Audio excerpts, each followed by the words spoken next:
Recently, we filmed a day of archaeology in the Lower Suwannee National Wildlife Refuge near Cedar Key. Ranger Pam Darty describes the refuge. We're 53,000 acres split down the middle by the historic Suwannee River.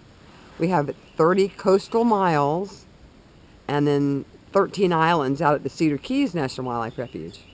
And the University of Florida's Archeology Department has been over here for 3 years performing surveys and digs to give us a little bit more background about the people that would have been here long before Europeans invaded the area. This is a shell mound unit. It has several trails, but the main feature, in fact, what I think is the jewel of the refuge, is the mound itself.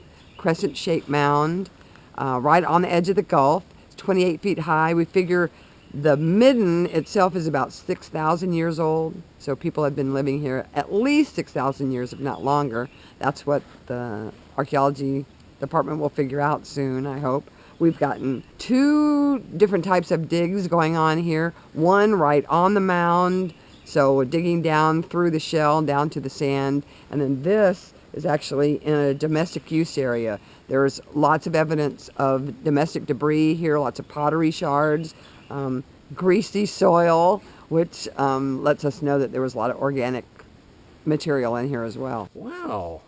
Did you guys know it was that big? Well, not that big. You said it a few times, yeah. So this gets, you map this in. Core. There's a core in the wall. This is a nice plate core. So map this in and then bag this as Okay. a point plot for that level. Okay. Okay, get an elevation at the base here.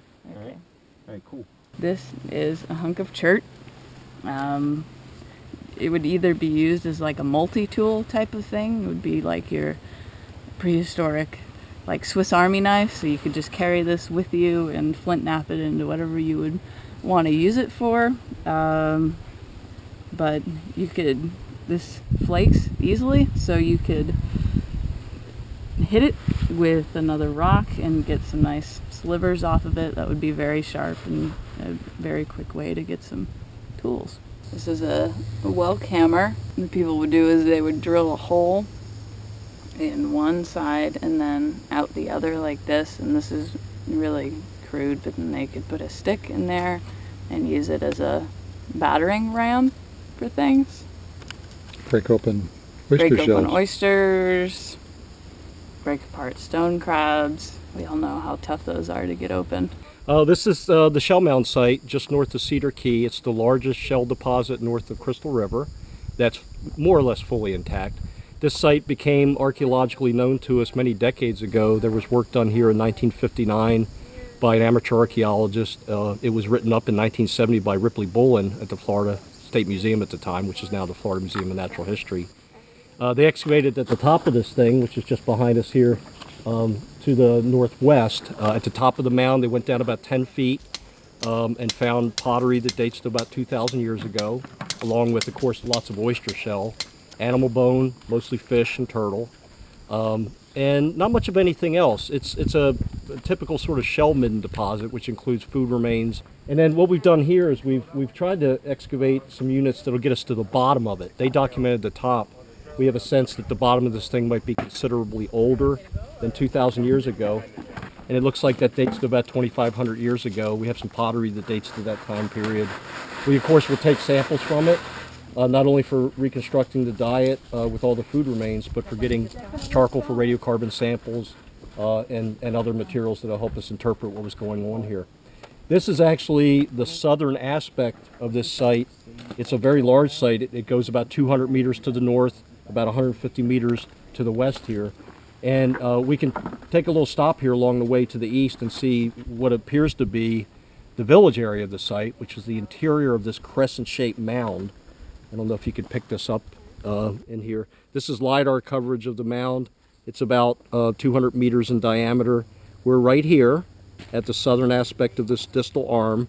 It has an interior core that is relatively flat, and we believe this to be the original village area of the site with the shell ridge that was constructed around it. Close to the northwest, open to the southeast, with a sand mound to the southeast that possibly is mortuary. Another sand mound over here to the northeast. If this is the prevailing wind direction, a practical aspect for this is that this thing actually would have been a nice windbreak. for the village.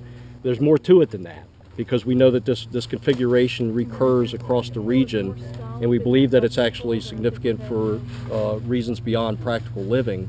And the placement of the sand mound to the opening of this, the apex on the opposite side here, may be telling us something more about everyday living, reflecting perhaps symbolic aspects of their life, cosmology, ritual practices, and so forth. We could take a walk over here to the village area and talk about that a little bit. Yep.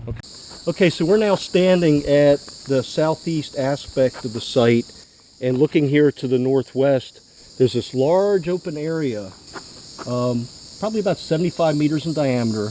When we started working at this site, or in this region, we haven't worked at this site before this week, but when we started working in this region 3 years ago, we had assumed, as had our predecessors, that this was a mining pit, that this site was actually mined for shell back in the earlier part of the last century. Very typical in Florida. This happened throughout the St. Johns River Valley, up and down the Atlantic coast, up and down the Gulf Coast. Shell was taken for road construction. It was taken for tabby construction. And so we just assumed that this was a large mining pit. We have since then changed our minds about that. We now consider this to be a fully intact interior to a crescent-shaped deposit that again is closed to the northwest, open here to the southeast, with height of 7 meters over here to the northwest, and then tapering off into the marsh flats over here to the southeast. To my right here is a sand mound that is opposite the opening of this large crescent-shaped shell deposit. This has been somewhat impacted by perhaps a little bit of digging decades ago. There's some damage perhaps from tree throws, but this is constructed out of sand, and this is typical of the woodland period for their mortuary mounds. Very few of these things are left intact. They were heavily looted in previous decades and centuries because they not only contain the skeletal remains, but often grave goods that include things like pottery and greenstone celts and so forth. So the fact that this is placed here I don't think is arbitrary or random. It's showing us that there's a geometry to this that makes sense. It's replicated at other sites. So we know, besides the fact that it's a ring, that this interior, which is original to its construction, to its design, is probably the village location. That the interior of this thing, about 75 meters in diameter, is large enough to hold maybe 20 or 25 houses. We suspect that they were probably arrayed in an arc around the interior perimeter of the ridge, and that the very center of it, this area right here, dead center, would have been a plaza, a public space, encircled by the houses themselves, and that would have been the sort of village community pattern you would expect to find for this period for a community maybe of 150 to 200 people. The earliest evidence we've seen so far is about 2,500 years ago, 500 BC. It's known as the Deptford period, which is a cultural tradition that goes from South Carolina down to Florida, over to Alabama. It's followed by a period of cultural tradition known as the Pasco, and that comes from the Tampa Bay area, dating to about 2,000 years ago. And we think that the entire history of the site is pretty much encapsulated by those two traditions. Deptford at the beginning, Pasco later on. The entirety of the occupation here, maybe 2,500 to 2,000 years ago. The Lower Suwannee National Wildlife Refuge near Cedar Key has camping, boat ramps, and of course the hike over and around the shell mound.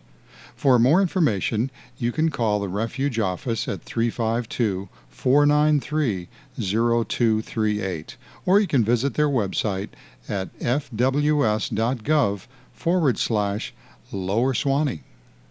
Well, the University of Florida has one of the top anthropology archaeology departments in the country. The field of archaeology offers many employment opportunities in research, and most major construction projects need archaeologists to make sure no major archaeological sites are disturbed.